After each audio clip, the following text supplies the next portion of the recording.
Students, आज हम बात करेंगे इक्वेशन ऑफ कॉन्टिन्यूटी की। इसके लिए इक्वेशन ऑफ कॉन्टिन्यूटी को समझने के लिए सबसे पहले हम एक फिगर कंसिडर करेंगे जिसमें हमारे पास एक पाइप है और पाइप की जो है वो हमने नॉन यूनिफॉर्म शेप ली है। नॉन यूनिफॉर्म शेप का क्या मतलब है कि इस जगह से, जैसा कि आपको नजर आ रहा है स्टूडेंट्स, कि इसकी विड्थ जो है वो पाइप की कम है एज कम्पेयर टू कि अगर हम यहाँ से देखें इसकी विड्थ जो है वो ज्यादा होगी, जिससे हमें पता चला है कि ये एक जैसा नहीं है बल्कि इसकी जो शेप है वो चेंज हो रही है। ठीक, अब इसमें ये इस पाइप में जो है इसको कंसिडर करके हम बेसिकली क्या देखना चाहते हैं, फ्लूइड का फ्लो देखना चाहते हैं। कि हमें पता है कि फ्लूइड्स जो है वो हमारे लिए बहुत इंपॉर्टेंस रखते हैं और उसके फ्लो को हम कंसिडर करेंगे जिससे हम इक्वेशन और कॉन्टिन्यूटी को ड्राइव करने की कोशिश करेंगे। अब इसकी कंस्ट्रक्शन में जो चीजें हमने देखी हैं, सबसे पहले हम वो कंसिडर कर लेते हैं कि सबसे पहले हमारे पास कॉन्सेप्ट आ जाता है क्रॉस सेक्शनल एरिया का। क्रॉस सेक्शनल एरिया के बारे में जैसा कि आप जानते हैं कि अगर हम एक सिलेंडर लें और उसको कट कर लें डिफरेंट जगह से, तो फिर हमारे पास जो एक सर्कुलर एरिया का, मतलब कि ये जो सर्कुलर एरिया का जो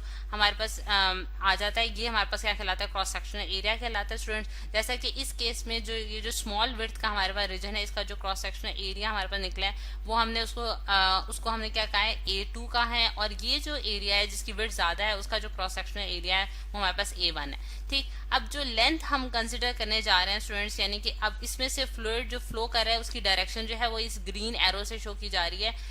जो कि हमें बता रहा है कि ये यहाँ जो मतलब कि लेफ्ट से राइट की तरफ जो है वो मूव कर रहा है। ठीक है, अब ये लेफ्ट से राइट इसकी जो मोशन दिखाई गई है, यहाँ से हमने यानी कि मतलब कि फ्लूइड को, यानी कि फॉर एग्जांपल हम वाटर ले लेते हैं एज अ फ्लूइड, वाटर का इनटेक यहाँ से किया और यहाँ से वो जो है वो आउट हो रहा है, यानी कि निकल रहा है। ठीक, अगर हम देखें अब कि जो एरिया हमने, मतलब कि जो लेंथ हमने कंसिडर की है इसके लिए, कि जिसको हम इन अंडर कंसिडरेशन लाना चाह रहे हैं, वो हमने क्या किया, डेल्टा L1। अब डेल्टा जो है वो हमारे पास क्या है स्टूडेंट, हमारे पास स्मॉल जो चेंज है उसको शो करता है। डेल्टा जो है वो क्या करता है, यानी कि डेल्टा का जो साइन है हमारे पास वो चेंज के लिए आता है, यानी कि स्मॉल चेंज को शो करने के लिए हम डेल्टा का निशान डालते हैं। अब डेल्टा जो है वो डेल्टा और L1 जो है वो हमारे पास लेंथ को शो कर रहे हैं, यानी कि L जो है वो हमारे पास क्या है, लेंथ है। ठीक है, और लेंथ जो है वो हमने कंसिडर की है, यानी कि इस जो थिकर रीजन के लिए हमने जो लेंथ कंसिडर किया वो डेल्टा L1 है, और जो स्मॉलर रीजन के लिए हमने लेंथ कंसिडर किया वो यहाँ से यहाँ तक जो है वो हमने उसको कह दिया वो डेल्टा L2 है।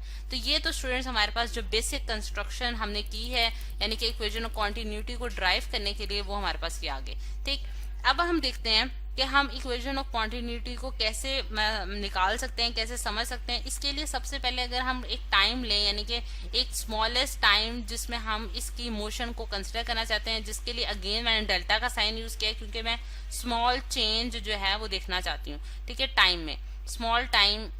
के लिए हम इसको देखते हैं, यानी कि जब पानी इस पाइप में से गुजर रहा है तो उस एक पर्टिकुलर टाइम में मैंने यहाँ से यहाँ तक भी नोट किया है कि हमारे पास मतलब कि इस लेंथ में हमारे पास उसकी कितनी मतलब कि स्पीड होगी, और फिर मैंने उसी टाइम के लिए फ्लूइड को, यानी कि पानी को इस टाइम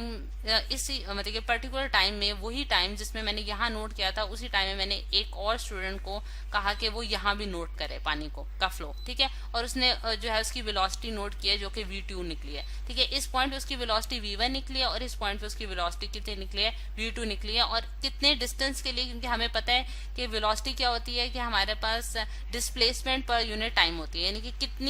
कितनी जो है पार्टिकल्स ने डिस्प्लेसमेंट की है, या फिर कितना क्योंकि डायरेक्टेड डिस्टेंस जो है वो हमारे पास क्या कहलाता है, डिस्प्लेसमेंट कहलाता है स्टूडेंट्स। डायरेक्टेड डिस्टेंस हमारे पास क्या कहलाता है, डिस्प्लेसमेंट कहलाता है। और डिस्प्लेसमेंट जितनी उसने की है पर यूनिट टाइम के लिहाज से वो हमारे पास होगी वेलोसिटी। तो अगर हमने एक टाइम के लिए, एक पर्टिकुलर टाइम के लिए यहाँ से यहाँ तक की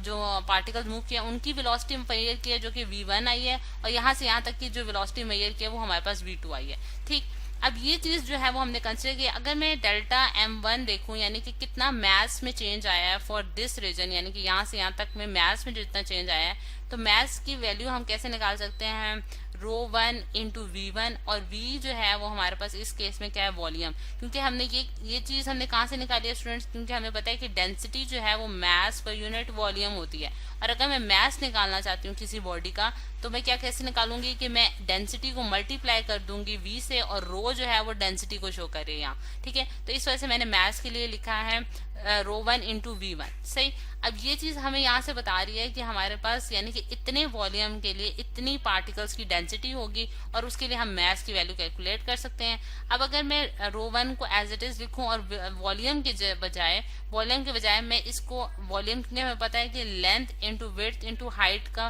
मतलब कि लेंथ को अगर हम मल्टीप्लाई करते हैं विड्थ से और मल्टीप्लाई बाय हम लेंथ विड्थ और हाइट को मल्टीप्लाई करते हैं तो वहां पर वॉल्यूम बन जाता है। तो अगर मैं इस वॉल्यूम की जगह यहाँ मैं A1 इंटू डेल्टा L1 भी लिख सकती हूँ। अब ये कैसे मैं लिख सकती हूँ स्टूडेंट्स, इसको थोड़ा सा देख लेते हैं कि हम जैसे कि मैंने आपको बताया कि अगर जो हमारे पास इस केस में ये जो सर्कुलर एरिया है इसमें हमारे पास लेंथ और विड्थ जो है वो एरिया मिला देगी और ये जो हमारे पास हाइट है ये लेंथ कंसिडर की जाएगी। तो इस केस में मैंने इस वजह से यहाँ A1 इंटू डेल्टा L1 लिख दिया है, यानी कि क्रॉस सेक्शनल एरिया को अगर मैं डेल्टा L1 से मल्टीप्लाई कर दूं तो इस केस का वॉल्यूम निकल सकता है। यानी कि सिलेंड्रिकल बॉडी का वॉल्यूम हम कैसे निकाल सकते हैं कि अगर मैं उसकी लेंथ को मल्टीप्लाई कर दूं उसके क्रॉस सेक्शनल एरिया से। तो यहाँ मैंने बिल्कुल वही चीज की है कि मैंने डेल्टा मतलब कि V1 की जगह मैंने ये चीज लिख दी है। अब अगर हम देखें स्टूडेंट्स तो हमारे पास जो वेलोसिटी जो स्टूडेंट ने नोट की यानी कि V1 वेलोसिटी इस एरिया के लिए वो हमारे पास क्या होगी delta L1 whole divided by delta T, यानी कि वेलोसिटी हमारे पास क्या है जितनी उसने डिस्प्लेसमेंट की है पर यूनिट टाइम। और अगर मैं यहाँ से डेल्टा L1 की वैल्यू कैलकुलेट करूँ तो मेरे पास वो कितनी आती है V1 इंटू डेल्टा T। अब ये वैल्यू भी मैं एग्जैक्टली यहाँ जो है पुट कर सकती हूँ और डेल्टा M1 की वैल्यू निकाल सकती हूँ इन टर्म्स ऑफ वेलोसिटीज निकाल सकती हूँ। जैसे कि मैं यहाँ लिखने जा रही हूँ कि रो 1 A1 और डेल्टा L1 की जगह मैं क्या लिख दूंगी V1 इंटू डेल्टा T। तो स्टूडेंट्स ये मेरे पास डेल्टा M1 की वैल्यू आ गई। ठीक, अब अगर हम देखें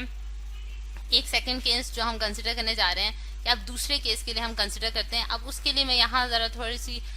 जगह जो है वो कर लेती हूँ कि मतलब कि अगर मैं यहाँ मेरे पास थोड़ी सी जगह स्पेस हो जाए ताकि मैं ये चीज जो है वो लिख सकूं। अब अगर हम देखें तो हमारे पास यहाँ जो है इसको थोड़ा सा रब कर लेते हैं और यहाँ जगह बना लेते हैं स्टूडेंट्स। अब अगर हम देखें तो हमारे पास जो सेकंड केस है यानी कि सेकंड जो बार है जिसका विड्थ हमारे पास कम है उसके लिए अब अगर हम यही चीज निकालना चाहते हैं यानी कि डेल्टा M2 की वैल्यू मैं निकालना चाहती हूँ तो मेरे पास क्या आएगी रो 2 V2, ठीक है, यानी कि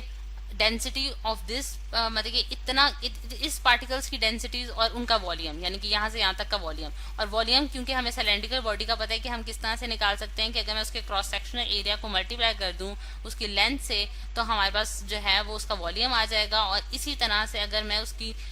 इस यानी कि मास को इन टर्म्स ऑफ मतलब कि वेलोसिटी की टर्म्स में निकालना चाहती हूँ तो V2 इंटू डेल्टा T कर दूंगी। ठीक है, जिस तरह से हम जानते हैं कि डेल्टा L2 जो है वो हमारे पास क्या है कि हमारे पास V2 जो है वो हमारे पास क्या है delta L2 divided by delta T। तो डेल्टा L2 की वैल्यू जो है वो मैंने यहाँ से कैलकुलेट कर ली है। ठीक, और ये वाली वैल्यू मैंने यहाँ पुट कर दी। तो इससे मुझे ये पता चल गया कि मेरे पास ये दो मैसेज की वैल्यूज आ गई हैं जो कि एक ये है हमारे पास इक्वेशन 2 से मैं कह देती हूँ और ये मेरे पास इक्वेशन 1 है। अब अगर हम देखें स्टूडेंट्स जिस तरह से पिछले केस में मैंने आपको बताया था कि जब हमने फ्लूइड्स की कोई भी प्रॉपर्टीज डिस्कस करनी है तो हम उसके लिए हम दो चीजें कंसिडर करते हैं। एक ये कि हम उसको इनकम्प्रेसिबल लेते हैं। ठीक है, इनकम्प्रेसिबल मैं यहाँ लिख भी देती हूँ कि वो इनकम्प्रेसिबल होना चाहिए। दूसरा ये होना चाहिए कि वो स्टेडी फ्लो कर रहा हो यानी कि उसमें जो फ्लो है पार्टिकल्स की वो स्ट्रीमलाइन फ्लो हो यानी कि उसके एक पार्टिकल जो पाथ फॉलो कर रहा है वो ही दूसरा पार्टिकल भी पाथ फॉलो करेगा।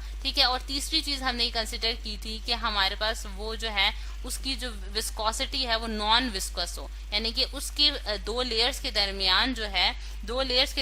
जो है वो रेजिस्टेंस ना हो यानी कि फ्रिक्शनल फोर्स एग्जिस्ट ना करती हो। तो अगर इन्हीं चीजों को कंसिडर करके हम देखें तो मेरे पास क्या होगा स्टूडेंट्स कि ये दोनों मैसेज की वैल्यू सेम आ जाएगी। क्योंकि अगर हम देखें तो ये यानी कि जो पार्टिकल्स यहाँ से यहाँ तक मूव कर रहे हैं यानी कि जितना मैस यहाँ से यहाँ तक मूव कर रहा है एक पर्टिकुलर टाइम में उतना ही मैस यहाँ से यहाँ तक मूव कर रहा है क्योंकि उसमें ना तो वो विस्कस है ना उसमें स्ट्रीमलाइन फ्लो भी है और वो इनकम्प्रेसिबल भी है। सॉरी, यहाँ इनकम्प्रेसिबल लिखना था।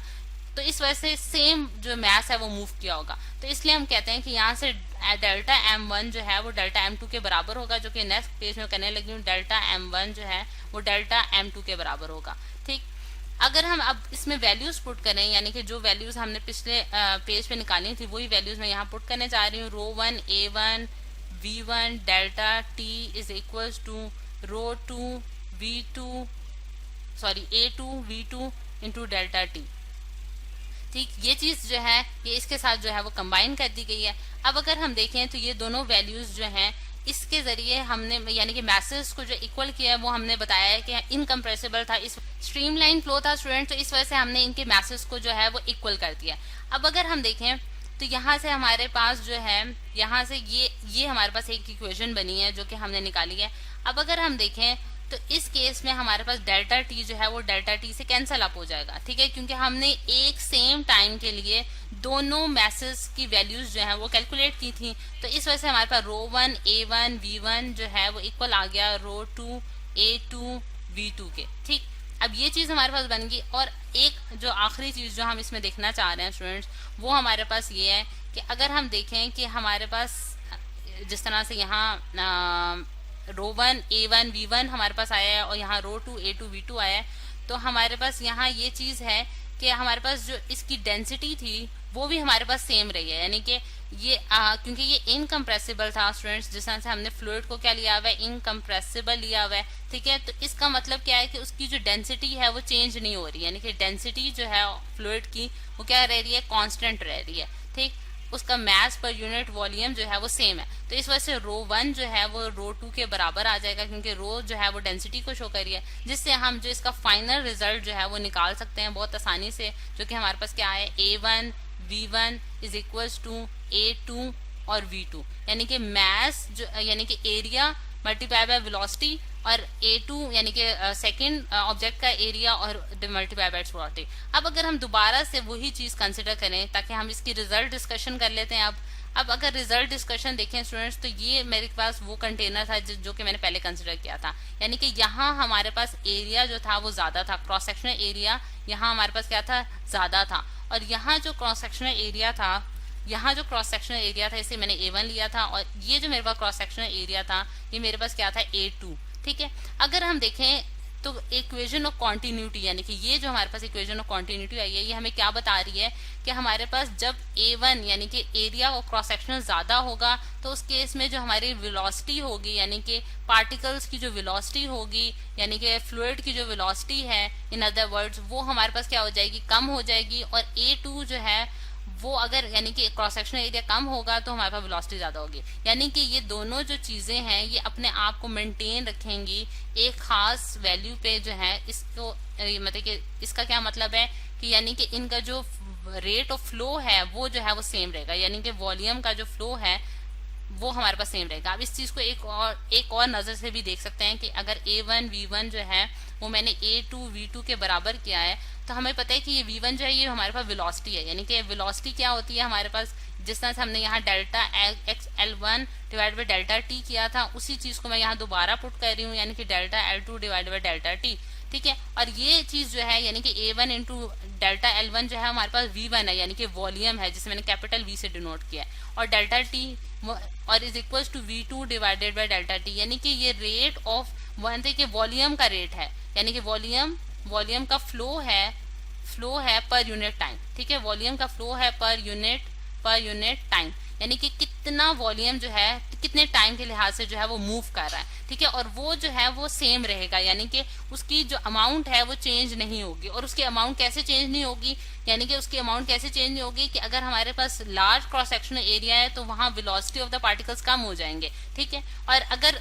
यानी कि इन दोनों चीजों को हम कैसे मतलब कि बराबर कैसे कर सकते हैं कि अगर हमारे पास एरिया ज्यादा है तो वेलोसिटी कम हो जाएगी, और अगर एरिया कम है ठीक है तो हमारे पास वेलोसिटी की वैल्यू ज्यादा आएगी। तभी हम इस यानी कि इन दोनों चीजों को बराबर तभी कर सकते हैं कि अगर हम इन दोनों चीजों को आपस में मेंटेन कर लें। जिस तरह से अगर इसकी वैल्यू हमारे पास 10 है और इसकी वैल्यू हमारे पास 5 है तो इस केस में यहाँ जो है इसकी वैल्यू A1 की वैल्यू 5 हो जाएगी और इधर A2 की वैल्यू 10 हो जाएगी, तभी दोनों इक्वेशंस बराबर आ जाएंगे। जिससे हमें ये पता चलता है कि अगर हमारे पास जब फ्लूइड्स मूव करते हैं लार्ज क्रॉस सेक्शनल एरिया से तो उनकी वेलोसिटी कम हो जाती है, और जब वो स्मॉल क्रॉस सेक्शनल एरिया से मूव करते हैं तो उनकी वेलोसिटी क्या हो जाती है, इंक्रीज कर जाती है। तो ये है स्टूडेंट्स इक्वेशन ऑफ कॉन्टिन्यूटी जिसे हमने आज समझने की कोशिश की है। नेक्स्ट लेक्चर्स में हम इसकी और इक्वेशंस जो है वो डिराइव करेंगे।